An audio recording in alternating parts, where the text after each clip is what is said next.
മലയാളത്തിലും തമിഴിലുമൊക്കെ ഇപ്പോൾ റീ റിലീസുടെ കാലമാണ്. മോഹൻലാൽ ചിത്രങ്ങളായ 'ചോട്ടാ മുംബൈ'യും 'ദേവദൂതനും' 'മണിച്ചിത്രത്താഴുമെല്ലാം വീണ്ടും ബിഗ് സ്ക്രീനിൽ ഇളക്കി മറിച്ചിരുന്നു. ഇപ്പോഴിതാ മറ്റൊരു സൂപ്പർ മലയാളം സിനിമ കൂടി റീ റിലീസിന് ഒരുങ്ങുകയാണ്.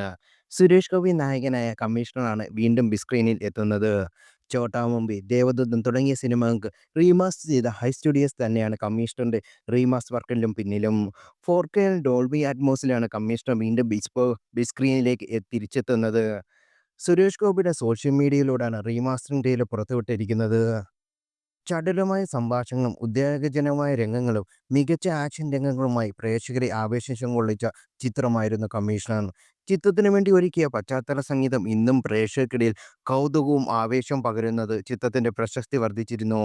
വളരെ വ്യത്യസ്തമായ 4K ആക്കുന്നതിന്റെ ബിഫോർ ആക്റ്റീവ് വേർഷൻ ആയിട്ടാണ് ടീസർ ഇറങ്ങിയിരിക്കുന്നത്. 31 വർഷത്തിന് ശേഷമാണ് വീണ്ടും ബിഗ് സ്ക്രീനിലേക്ക് തിരിച്ചെത്തുന്നത് ഈ ചിത്രം. 1994-ലാണ് ഷാജി കൈലാസിന്റെ സംവിധാനത്തിൽ സുരേഷ് ഗോപി നായകനായ കമ്മീഷണർ റിലീസിനെത്തുന്നത്. സുരേഷ് ഗോപിയുടെ സൂപ്പർ താര പദവിയിൽ വലിയ പങ്ക് വഹിച്ച സിനിമയാണിത്.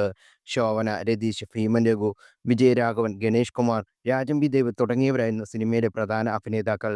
ഈ ചിത്രം തമിഴിലും തെലുങ്കിലേക്കും മൊഴിമാറ്റം ചെയ്യപ്പെട്ടിരുന്നു. മികച്ച വിജയമാണ് സിനിമ അവിടെ നിന്ന് നേടിയത്. ചിത്രം ആന്ധ്രാപ്രദേശിൽ 100 ദിവസത്തിനകം പ്രദർശിപ്പിച്ചിരുന്നു. ചിത്രത്തിന്റെ വിജയത്തിലൂടെ തെലുങ്കിൽ സുരേഷ് ഗോപിക്ക് വലിയ ഫാൻ ബേസ് ഉണ്ടാക്കി. രഞ്ജിത്ത് പണിക്കർ തിരക്കെഴുതിയ സിനിമ നിർമ്മിച്ചത് എം മണിയായിരുന്നു.